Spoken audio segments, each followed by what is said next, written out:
Hi friends, today we're going to be doing this Tell Me About It page, and this is going to prepare you for the next page for your writing.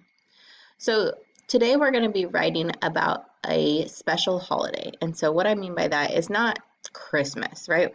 Not every single Christmas is exactly the same, but you're thinking about one time at Christmas. So for example, maybe you got a bike last Christmas and it was the bike you always wanted. So you would say, my memory, getting a bike at Christmas. Who was there? Well, maybe your whole family was there.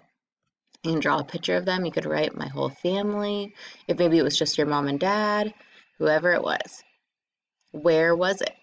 Well, for me personally, we always do Christmas at my aunt's house, so I would draw a picture of my aunt and her house. When? Well, it happened on Christmas, and I could draw maybe a Christmas tree. I also know it happened maybe in 2019, so I can write that. And what happened?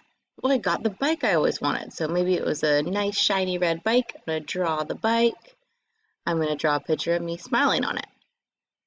So you do not have to just do Christmas. Maybe for Valentine's Day, your parents made you a really yummy breakfast. You could do that. You could talk about maybe on St. Patrick's Day, the leprechaun came and played silly jokes on you. You could talk about that. So any special holiday for you. So go ahead and fill this out with your special holiday and then go over to our writing page, and we're going to use this page to fill out your writing.